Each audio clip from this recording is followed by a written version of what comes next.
world where mediocrity is often rewarded. These men detest mediocrity. And I sat there and I had time to reflect back on my life. Being bullied, coming from nothing, learning disability, messed up foundation. Life isn't fair at all. At all. So what are you gonna do about it? I knew that no one was coming back to help me. No one was gonna miracle me to be somebody special. Everybody that called me Nick, my dad, my mom, all my situations were on me now, and solely on me. So I had to start developing an indestructible mental toolbox.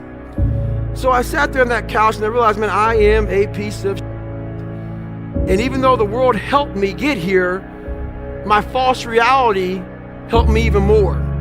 Your best work has to come when you're least motivated. Where does that come from? It comes from basically, I had to stop thinking normal. I had to stop thinking normal. I can no longer be a common man walking around doing common things. But no one taught me this stuff. It wasn't like I had, I paid a trainer to come train me. Jenny Craig didn't come down and miracle my ass. None of this happened. It was on me. And that's what you have to realize. Everything you do, you may have some support, you may not, but it's on you. You have to make the decision whether you want to be a badass or whether you just want to be mediocre and everything's okay. But being a badass hurts real bad. And that's why I didn't want to do it. So over the next 2.5 months, I won't bore you with details, I lost the weight. I went back to the recruiter and I went to Buds, Navy SEAL training. And I was the only person in the history of Navy SEAL training to go through 3 Hell Weeks in 1 year. Hell Week is 130 hours of continuous training, and starts on Sunday, ends on Friday. You might get 2 hours of sleep, and I did all that in 1 year. Why did I do that in 1 year? Cut to the chase again. There was an old crusty commanding officer named Captain Bowen. Captain Bowen was an old Vietnam vet. This was his last tour of duty, and he believed, so over 70 years this training's been going on. He believed no matter where you were at, you will start from day one if you don't make it through. We are leaving a lot on the table. My book is called Can't Hurt Me. Why is it called Can't Hurt Me? Life isn't fair. We have to understand that. It shouldn't be fair. It's a trial ground, it's a testing ground. It's built to make us harder. It's built to make us as strong as we can, to test us, to drive us. So, mentality is the only thing that gets us through life. I was an underdog. We are all underdogs in life. Even the baddest person in the world should think that way. So you should always have I've never arrived mentality. And the can't hurt me mentality is no matter where you come from, the sewer or wherever you think you're from. When I got out of the sewer, I got to the road and looked around and said, can't hurt me.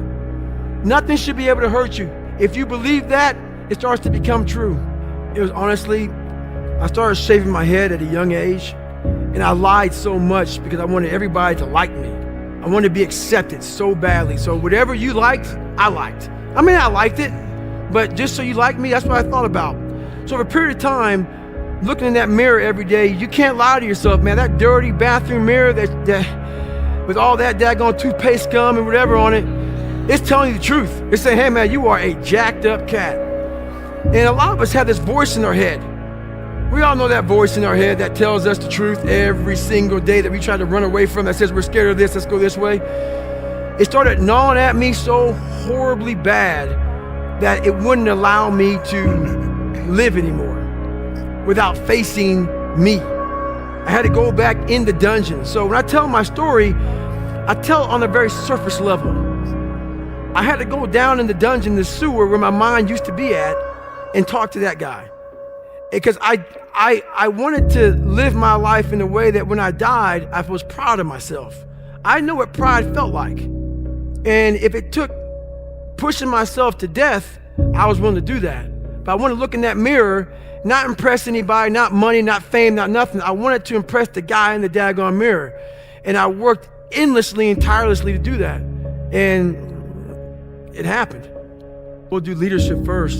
Leadership is being very uncomfortable all the time. It is holding yourself to such a standard that is almost untouchable. You may not have any friends. You may have a jacked up life. Maybe you have a jacked up marriage. It's being unbalanced. you've literally dedicated your life to a higher cause, a higher purpose beyond you. And it takes that person in your life to understand your mission. And it's totally mission oriented.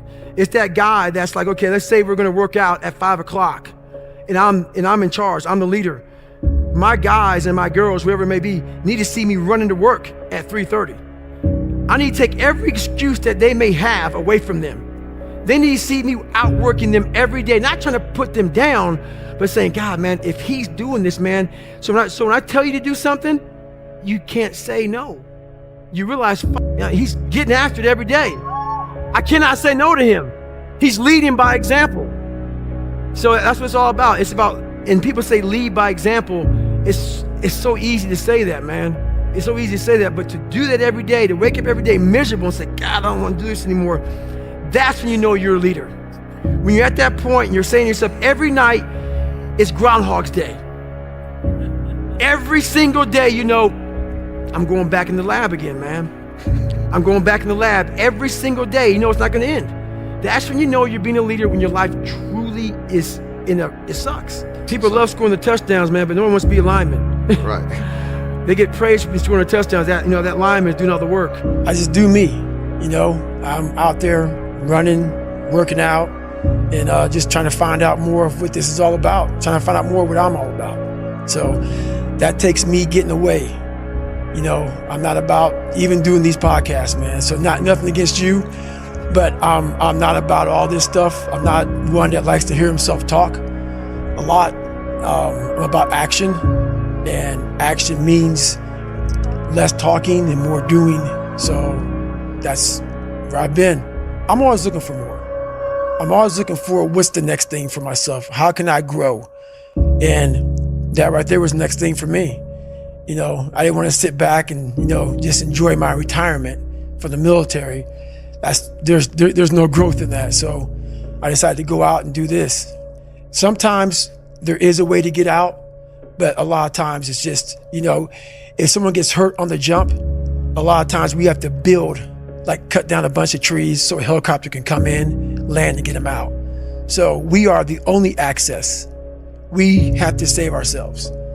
So a lot of times we are the team to get us in and to get us out. There's a lot of daylight. When I'm out there, man, there's a lot of daylight. In the middle of the summer when it's That's hottest, right. When you've got tons of, right, okay. That's right. So there's not much dark. So you're basically working a lot of hours. So, and then when it gets dark, you're actually working through the nighttime. And then you get a little rest and you wake up and you're at it again. And then when the fire's out, you patrol the fire, make sure there's no more hot spots, make sure everything is black and wet, because we literally wet the whole area down. So there's no hot spots. And then when that's all done, we'll demob, which means we'll clean up all the stuff, all our hoses, we'll pack up all our stuff, and then we'll get out of there. People didn't know that, I'm actually successful in business.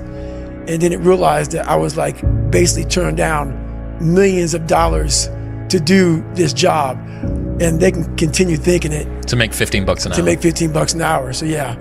But, like I said, for me, the whole money part of it, it's not what it's about. I'm all about that growth, and that growth isn't in these massive paychecks for speaking to corporations, stuff like that. The growth for me is in that $12 to $15 an hour when you're out there and it's like 20 degrees and you're freezing your ass off and you're thinking, you know what? I don't need to be here anymore. And you start questioning yourself why you're here. And there's a lot of growth in that. But there's a lot of thought behind a person being a born loser, becoming who I am today. You don't just wake up and just rocky the shit. You gotta wake up and think about, there's a process to getting better. And that process is never finished. You have to learn to cap success. So what I do is, like right now, I don't like doing podcasts. There's a lot of things I don't do that I have to do now to get the message out there to help people out. And what I mean by capping success, I believe everybody should live their life. So everything that someone says in life, take it with a grain of salt. Take what they give and don't be like, oh, David Goggins said this or whoever said this. No, do not take what I say and do exactly what I say. So for me, what makes me who I am, because my mission is very different than yours or anybody else's, I have to go into a situation knowing, okay, I'm a guy who wants to make people better. For people to get better, I have to continuously get better myself. For me to do that, I can't just say, oh, I have this resume, the resume is there forever, I'm good. I have to cap my success, because for me to help people out, I can't just say I did it once and I'm good. I have to continue to reinvent the wheel of the mind and figure out more and more ways for you to pull. Because if I have a cookie cutter message, it may hit 5 people out of 25. You just failed. My message needs to be in a way where I can hit all 25 people.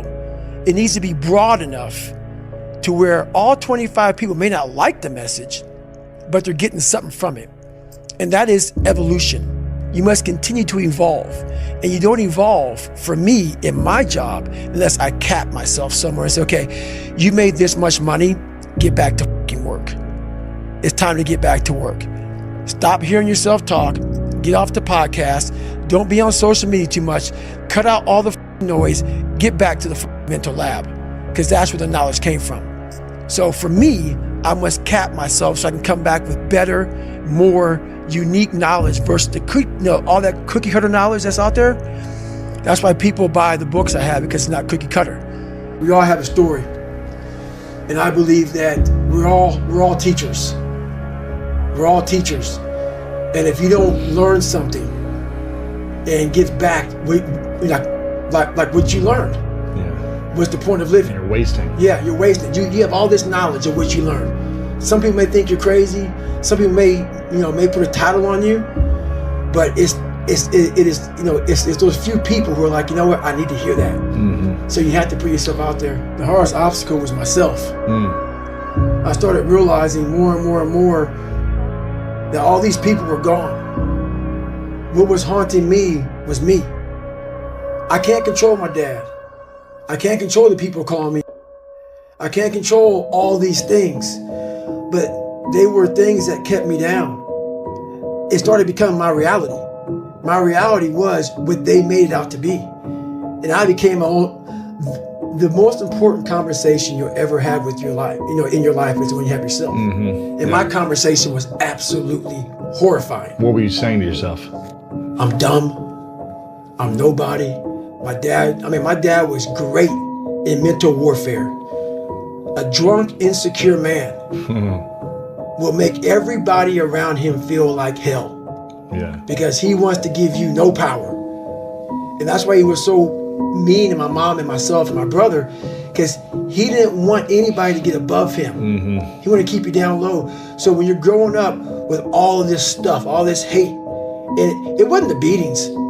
I could take the beatings all day. It was the mental torture. So when, at a young age, your parents put a dialogue in you of confidence or you're nobody. So that voice in my head was, I'm a loser. And then it was confirmed when I got in school, and in 3rd grade, I was falling behind. They want to put me in a special school. Yeah. With kids who can't learn. Right. Then it was confirmed what my dad was saying. So that confirmed it. Then I started cheating. So I started realizing, I'm taking the easy way out again. Yeah. And it started snowballing from there. Now the kids are calling me nigger. But it wasn't all the kids. So what happens is you start to get this picture that everybody hates you, because your reality becomes so big that you can't see the clear picture. It might have been 3 or 4 kids. That's it. Doing it over and over. Right. But it was the whole town. Yeah. Everybody hated me. So the world hates me. That's right. Yeah. And that's when it became toxic. And that is where I became my worst enemy. I wasn't really smart in the books, but I was real smart when it came to life. Yeah. And I was able to sit back and watch her mistakes. I was able to see how she struggled through life and how I don't want to struggle through life. And I was able to see she never picked me up. The biggest thing she did for me, and this is honest to God truth, and she doesn't even know she did it. When I would when I would fail, when I was at the bottom of the sewer, she never picked me up. She never gave me that cookie and said, hey son, it's gonna be okay. She didn't have time for that. And sometimes she gets upset when I talk about my past because it paints her out to be not the best mom. If I had any kind of mom in that kind of environment, I would have never made it. Because she forced me, for whatever reason, she forced me to, you better figure this out or you're gonna be a statistic. Wow. And this is something that she didn't sit down and tell me. I realized this. This is the world that is in front of me. And what most people do is they see this world and they look at it as an excuse to get out of it. Yeah. I started looking at it as this is the ultimate training ground for the rest of my life. I have all these valuable lessons because if you look out in the world right now today, it's not a nice place, but I'm very prepared for it. Yeah, you are. I'm prepared for it. I'm prepared for all the failure coming my way. I'm prepared for everything my way. And that's the biggest lesson that she taught me by not teaching me. By never saying it's gonna be okay. Yeah. Matter of fact, she told me the exact opposite. Life sucks. The best way to recover for me is to do something at a very low heart rate, because therefore your blood's flowing through your body. Yeah. As your blood's flowing through your body, refuel it with the nutrients, because then your blood's flowing, the nutrients is going through all your cells in your body. All that glycogen is now flowing at a low heart rate. So it's not burning it, it's refueling it. Yeah. So every Sunday used to be that.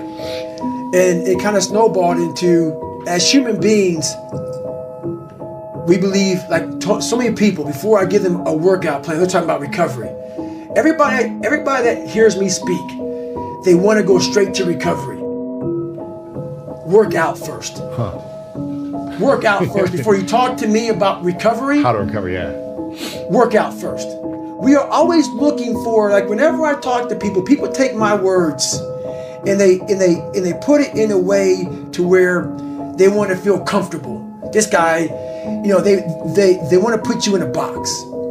They want to put a title on you. No, you're putting a title on me to make yourself feel better about yourself. If you read this book of mine and you see where I came from, this person was not built. This person was not made by God. This person was built. I made this person.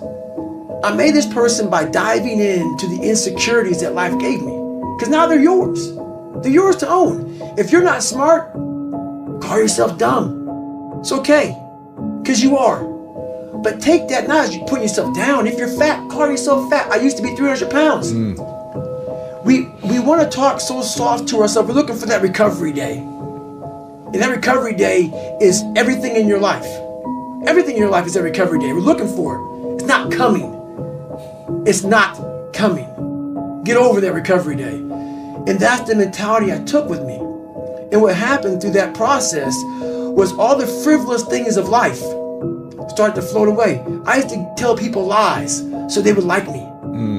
Because I was so insecure. When you start to build yourself up and start to have the one thing that we don't have is confidence. Yep. Real, authentic confidence from hard work. Everything else goes away. You no longer look to other people for your self-esteem. Validation. That's right. You now know. I walk in a room now and I know the hours and years and decades I put into David Goggins. That's something, it's not on the wall. It's not a trophy on the wall. It's not a medal around your neck. It is actually a feeling in your heart. And people go, why don't you ever smile? I don't have to. Yeah, I do have a stoic look on my face. I'm a very focused person. But the feeling I have in my soul and in my heart, that's why I don't need to smile. I don't need to smile. I don't need you to look at me and say, oh my God, you look happy. Because half of us aren't happy. We're giving you something that we think you want to see. I don't do that anymore. I don't care how you perceive David Goggins. Because through my journey, I figured out the one piece I was missing. I thought it was cars. I thought it was women. I thought it was money. I thought it was everything. The one piece I was missing was me having the courage to face myself. And once you do that on a daily basis, it's not about the running. People are going to be, you asked about working out. Where I got my work ethic from was the hours I had to spend learning this. When you sit down and you're not smart, and you have a disability, and you still want to be at the top of your class, I didn't want to just get by. When I realized that I can learn through hard work, and I can beat the valedictorian in school, but I got put in 10 hours more a day than he does. You know what kind of strength comes from that? When you're sitting down, that guy, that valedictorian studied for an hour, and you know, I caught you, and I am dumb, but I have the work ethic to catch you. That's where David Goggins got really invented. Yeah. Was at a kitchen table with 20 spiral notebooks that were empty, and then 3 months later, they were full. And when you can go through that, I still have them in my storage unit. You go through these spiral notebooks of your life, and you realize this is how I learned. This is unbelievable. There's no miles. It's not about the miles. It's that having a discipline every day to say, for me to learn this one math problem, it's gonna take me 10 hours. Wow. And that's where and you realize through hard work, you can outwork anybody, no matter how badass they are. But that's the part people don't want to dive into. It starts with yourself, man. You got to start diving into those things that you are afraid of. You don't gain confidence by going to the spot that makes you feel good. It's going to be a false reality. And the second life gives you that challenge, all you want to do is go back to what made you confidence or what gave you confidence is that happy spot. No. What gives you confidence, what gave me confidence, was spending years at a kitchen table trying to learn how to read and write on my own. Realizing I can't learn the way you learn. I can't, but I can learn. What gives you confidence, not being afraid, is overcoming the fear. I used to stutter severely bad. So right now, I don't know how many people are gonna watch this. You know what gives me confidence? Is knowing I no longer care if I sit here and start stuttering to you. Yeah. That's what gives me confidence, is facing these things, overcoming them. And maybe not overcoming them every day, but facing them and facing them and facing them. Pretty soon like this, you know what, man, this is where it's at. It's not in that comfort zone. It's in the discomfort zone is where my confidence is getting built. That's where it's getting built. But people want an easier answer. Yeah. There has to be an easier way. There's not. I'm sorry. I searched for it my entire life. I coach a lot of people nowadays, billionaires, who call me on the phone and say, man, I'm still missing something. It's because they did what they were good at. And they have this beautiful family, 2, 3 houses, cars, everything. Has everything in the world. On the outside looking in, like, my God, man, how can you be unhappy? I walk around with the backpack with all my stuff in it, and no car. Right. And I walk around happiest person in the world. Have nothing. Happy as hell. It's because I found out the whole key to life. It's not in all that. You have to face yourself. So many people live to be 100 years old and they die miserable, having everything, because they never examined. I call it my live autopsy.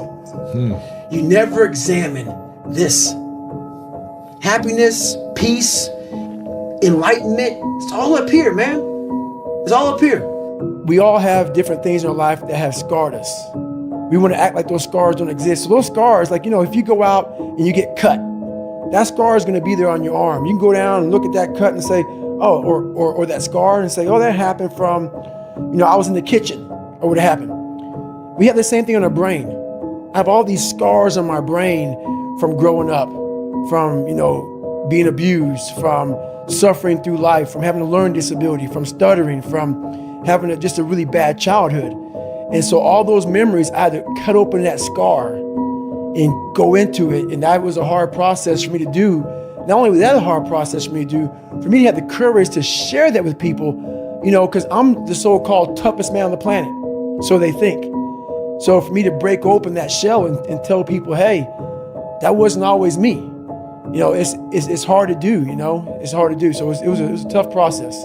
Throughout this journey, I started becoming this new person. I started creating this new person. People started seeing me as this amazing superhero. In the back of my mind, I knew the real story. And I was like, man, one day you have to really share it. I'm like, man, but do you have the courage? You know, like, it's great to live right here. I've established this. People think you're great. Just stay here. Don't go back. Let's not go back. But the only way you can help people out is let them know that this is possible. So I had to go back and say, this is where I come from. Yeah. And where I come from is hell. It happened when I could never get over the hump. I kept on feeling like I was getting over the hump.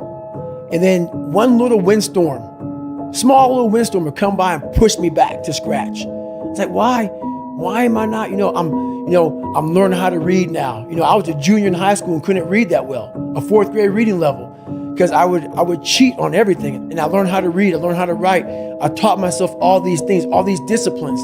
But whenever the first real big challenge would come, that little windstorm would push me back in the hole. And I realized, man, I'm fixing stuff on a surface level. I'm all surface, man. I'm not going deep into the cellar of my mind and fixing the foundation of my soul. My soul is broken. But I knew I could fix it, but I was afraid to go back. I was afraid to face the demons of my life, because you start lying. You want anybody knowing this about you. So you start lying about who you're not and start creating a person about who you want to be, but it's not who you are. So that's when I started realizing, man, I'm never going to get over the hurdle. I'm always going to live on a surface level until I go deep into the sewer of my mind to figure out and face all of these different demons. That's hard. It's hard. We all like social media. We all like everybody to see us for who we want to be. That's why we post beautiful things about us. That's not going to fix you. This haunting voice in my head kept on saying, man, we got to go back. The only way we can go forward is to go all the way back. And that's very scary to do for everybody. Yeah. But the only way you're going to fix yourself is to go all the way back to the beginning, to your childhood, because that's where everything starts. So one big thing is the accountability mirror. You have to start with yourself. So what happened in my life was we start to get, I call it like the rucksack. A rucksack is a pack that you carry in the military and you put all your stuff in it. Your radios, your food, your water, all that stuff you have to carry in the military. That's your rucksack. It's a backpack pretty much. As you're growing up, we all have a backpack. Most of ours, hopefully, is empty, and what we put in it is all the crap we go through in life. That's what is in the backpack for the civilians, and we carry it around with us. So what you have to start doing is realizing that no matter where you're at in life, I got called nigger a lot. My dad abused me, learning disability, stutters, immaturity, insecurities, self-doubt, so much crap on top of me. So much stuff. I lied a lot to create friends. So much stuff was in my backpack. No one's coming back to help me. So it starts with that person in that mirror. You have to realize you are on your own now. And whatever else you believe in, I don't care what you believe in, but on earth, it's a very lonely journey. And it starts with the accountability mirror of looking at saying, hey, my dad who beat the hell out of me is not coming back. All these things are coming back. I have to face myself. And you have to own all those things that people may have done to you. Now it's yours. You got to own it. And it's yours now to fix the problems that people did to you. It makes no sense. It's not fair. I get it. But if you live in that woe is me mentality of guess what? My dad did this to me. My mom did this to me. People who bullied did this to me. You're going to always live right there. You have to figure out ways to move forward because you're not coming back. You don't want to break open that callus, that scar in your mind. You don't want to break, you have to break it open, let that blood flow. You have to let blood flow in your brain. You have to let all that stuff flow out. All that toxic stuff that you have trapped in there has to start flowing out now. So, like you said, you are doing this to yourself. Yes, people may have helped you get there, but it's now on you. That's a painful truth, though. It's a painful truth. Painful truth. Like all those people in high school and everything else, they don't know how you're going to end up. So you got to make sure that you constantly are rewriting your book. You have to constantly rewrite your book every day of your life. And these aren't just words I say. This is how I have to live. Like these are conversations I have with myself. And I say it everywhere I go. The most important conversation when you have with yourself. Yes. You live with it every single day. But most of our conversations are not the right ones. They're not the ones that are going to push us to the place we need to go. They're the ones that are going to keep us sitting in that toxic environment that you've helped create and everybody else helped create, and you just live in it. You live in that muck, and that conversation just plays in your head. That becomes you. We live in a world now that's so kind. We find the kind way around everything. Like, if you don't look good, I have to find a kind way of saying, I don't like your shirt. Right. That's not the approach. If that's the approach you're looking for, that book is not for you. Can't Hurt Me is not for you. The approach you have to take, at least I took, you take whatever approach you want. The conversation had to be a real, honest conversation. In the accountability mirror, guess what? I was fat. Don't find a kind word to say that, you know what, I've gained some weight. No, you're fat. When I couldn't read, not like, hey, you know, you have a learning disability. No, I cannot read. I have a 4th grade reading level, I'm struggling, and sometimes I call myself stupid. Not in a way to put myself down. So don't take it like, my God, those are so hurtful. Yeah, they're hurtful, dishonest. The conversation has to become an honest conversation of where you're at mentally. Where am I at mentally? I look like shit. I feel like shit. I'm falling behind in school. I'm lazy. My house is a mess. You have to look at what it is and call it what it is. Don't find words to make yourself feel better, because so we hang around people that make us feel better, that tell us what we want to hear, not what we need to hear. And so we stay away from those people. And we stay away from those people, like our internal dialogue becomes that kind, it's okay. It's not okay. So that's where it starts. It starts with that accountability of, it's not okay anymore. This can no longer be okay. And calling yourself out for exactly what you are and exactly how you need to fix it. That's where it starts. There was no driven message with me trying to prove people wrong or whatever. It was 100% by me wanting to own my life. There's a lot of people I know that I speak with right now that have nice book deals out there, and the people who buy their book with their publishing house, they can't even talk some of this stuff, you know, in like in speaking engagements. And I'm like, what, you can't even talk your story? And some of these, they're like, no, like I gotta make sure that they're aware of it. And I'm like, no, man, I want to own 100% of the suffering I went through in my life. I don't want anybody telling me, hey, Goggins, you can't say this. I would lose my shit. What, I suffered this badly, and you gonna tell me I can't say this? There've been all kind of problems with that one. So I made sure that I wanted to own all of Can't Hurt Me and own all of my own life story. So that's what it really is all about. Well, looking in the mirror at yourself, because I did a really good job by creating this guy I am now. So I can just go by and just live by this guy here. This is who I am. It's a big division, because when I talk to people, like, I see where I'm at today, but I know where I come from. And it's kind of hard to almost separate that. I'm almost, not in a way I'm kissing my own ass, but I'm amazed at what a human being can actually do. So when I start talking to myself in the third person, it's strictly because I know that I literally made this human being out of just like a whole bunch of scraps. And I wasn't, I wasn't a mechanic. I wasn't a carpenter. So I didn't know how to do any of this shit. I wasn't trained in how to build a human being from nothing. Like my mom didn't train me, my dad didn't train me, life didn't train me. Well, life did train me. Yeah. Life did train me, correction. And I started putting this scrap metal together. I'm like, I wonder what the fuck's gonna happen. The first year I tried to do is all and after a while, I started learning more and more and more through pain and suffering. I started learning so much about stuff. Before I knew it, man, I built this beautiful car. And I'm like, how the did I do that? And I knew how, and I know how to do it because I have all the tools. Through all the failure I went through trying to build this person who's Goggins. The one thing that made me who I am today is being vulnerable. It's breaking myself down to the absolute rock bottom and being able to tell people who I am. And that's how I fixed it. Literally, being able to look somebody in the eye and say, you know what, man, I have a whole bunch of character problems, character flaws.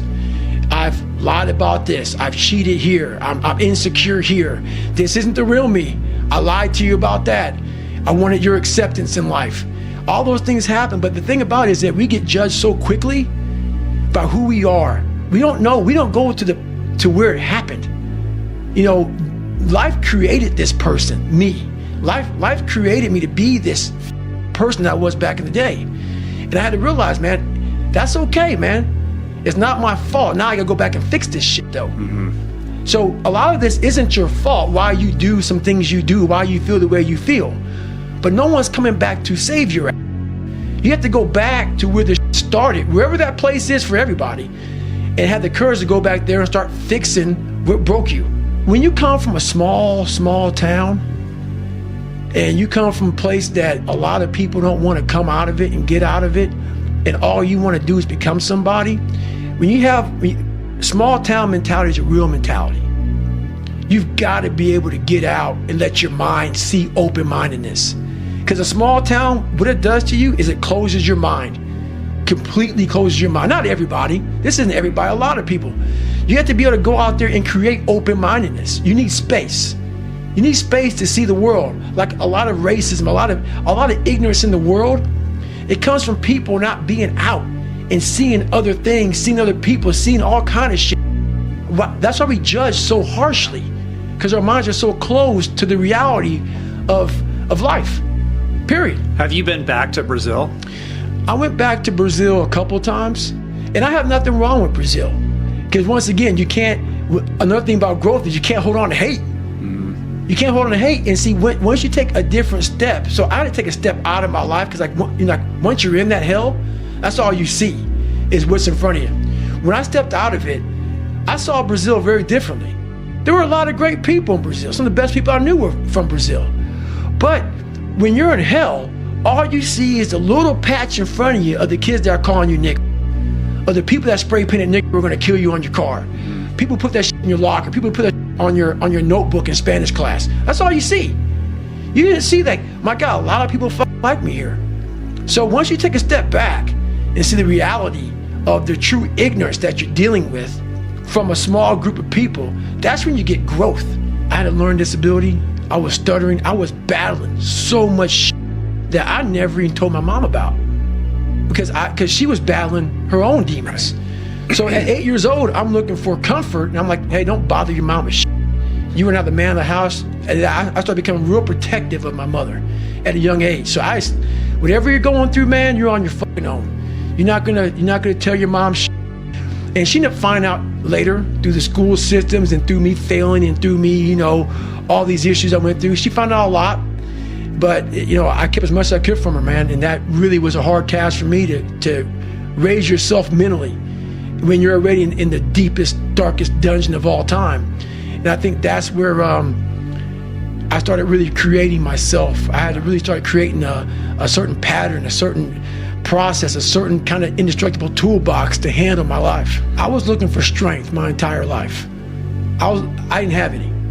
I was a really weak kid. My dad beat the living shit out of me and I was strong as a young kid.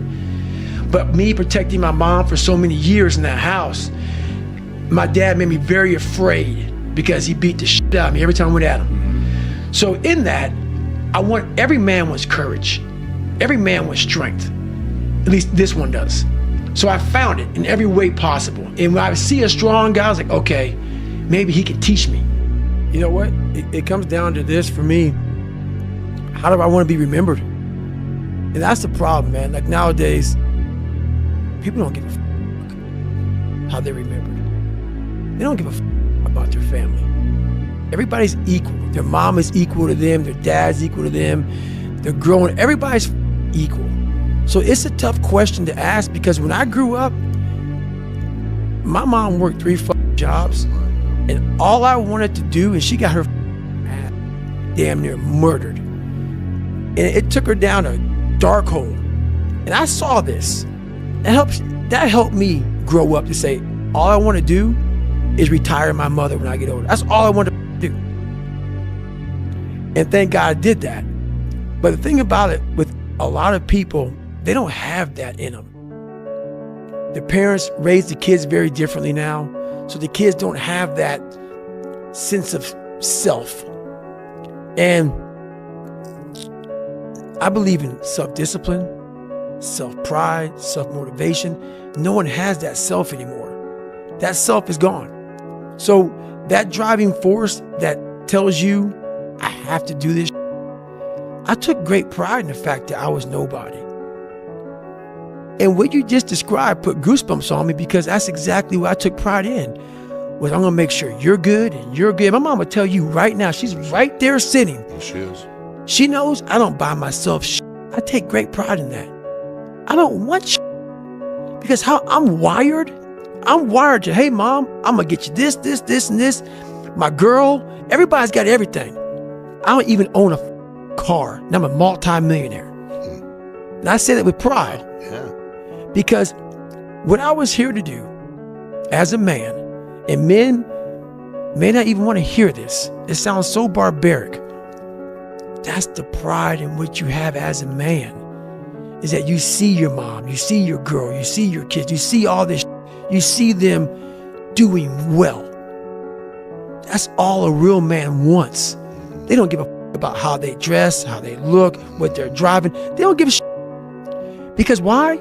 Your trophies are your family, and they're all walking around. Every man that sees you, they see you walking in with some sweatpants and but they know your family's balling because you put the time in, you put the effort in, you put the work in. And as a man, we don't want none of that shit. We just want respect. And that's what men don't give a about now. But the only thing I want is for my family to look at me and say, that's the man right there. And men don't have that. They don't know what that feels like. So until you know what that feels like, you're never going to seek that feeling. I had big dreams. A lot of us have big dreams, big goals. And when you have goals that are maybe outside your reach, you have to know that getting to that goal, you're going to have a lot of bad days, a lot of setbacks. So like when I was losing 106 pounds in 3 months, the first 2 months or first 2 weeks, it's like I was gaining weight. You know, I would lose a pound, gain 2. So I was just failing. I kept failing and kept failing and kept failing. So I had to teach myself how to fail right. And what that means is when I fail, I can't spend much time in that fail zone. I have to be able to get up and get after the next day just as fast, because my goals were to be a Navy SEAL. I don't have time to stay here and feel bad for myself for weeks and months and years, because I'll lose that time. So the big thing is know that if you have big goals and big dreams, along the way, failure is going to happen. So how fast do you get up from that? And you got to teach yourself that. But the biggest key to success in anything you do is you got to have an unlimited supply of you. This drive and passion, and it may come from nothing. Like for me, there was no passion, no drive, no nothing. But I had this fire that I'm going to be somebody. And it has to be there, because on all those bad days and all those days you don't want to do you have to be your own motivator, your own coach, your own trainer, your own everything. So to do that, you have to come into work, and work is whatever your work may be, ready to go. And what that means is you may have failed miserably yesterday, but you come to work like, people like, man, you just lost everything. How the hell are you just damn motivated? Because this is what it takes. This is what the it takes. And you got to get it from wherever you can. Whether you make up this illusion of your life or this false reality that gets you motivated, whatever gets you motivated, it's got to be here at the tip of your brain at all times. Because in those dark moments, you got to pull it out. So that's the big thing for me, man. I was always fired up at all times. There's people in these different, programs that do it for 30 days. Correct. And there's a lot of programs that are 30 days. Mm-hmm. And 30-day programs are good, but it's kind of a hack. Because while they say it takes 3 weeks to develop a habit or it's always this hacky shit. I'm going to tell you right now, 30 days ain't going to do shit for you. The permanent, you want to make it permanent. Permanent, you start talking about a year, 18 months, 2 years, that's a sacrifice. And when you commit yourself to something for a year, you're not going to say, oh, I'm going to let that go. Because in your mind, you have it clear as day. That year took a lot out of me. That year built me. That year started to scrape away all that scar tissue, start to clean me up. 30 days doesn't clean shit up. 30 days just kind of covers up, put a blanket over it. It's like putting a rug over it. A year, it cleans you up nicely, man. Whatever your problem is, if you can dedicate yourself for a year to something, you can be a changed person. My first question was, okay, what are you willing to give up? What are you willing to sacrifice? What are you willing to forgo? Because a lot of people, like this guy came in one time, I was a trainer. And he goes, man, I can stop doing anything but my frappuccinos. I go, leave. Because I'm looking for that person like me. People, it's hard for people to understand how I lost 106 pounds in less than 3 months. I sat down at the table and I said to myself, what are you willing to give up? Everything. And when people come to me with that kind of mindset, I can work with you. When you are willing to strip yourself down to nothing and give everything, that's who I want to work with. Because now I can mold you into exactly who you want to be. When you put these restrictions up, and that's why my first question is, how bad do you want this? If it's as bad as you want to live or breathe or sleep, whatever the hell it may be, I can work with you. But a lot of people, most people don't want it that badly, which is why they always ask the question, man, how did you get to where you are? You know how to do it. You know exactly how to be you or how to be me. You don't want to do it. So I can't make you do it. And nor do I have the time or energy to force you into that place that I know you have to be to do it. There's no luck in this game, man. It may be a little bit of luck, but the luck happens after you bust your ass and you put yourself in that lucky situation. Luck doesn't happen. You put yourself in that situation where luck might happen. And that's what people don't know. But to get there, luck ain't gonna happen. You have to put yourself in that situation, man. It takes a lot of work. People cap themselves. They look at somebody and because their mind can't imagine it, they then start talking shit. He has to be doing this, or he has to be doing that. There has to be some trick. There has to be some potion. This is bull. No, it's because you cannot allow your mind to open up for the possibility of it can be done, which is why you being people are where they are today.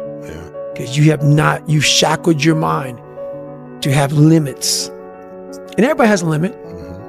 But find it first. You got a limit?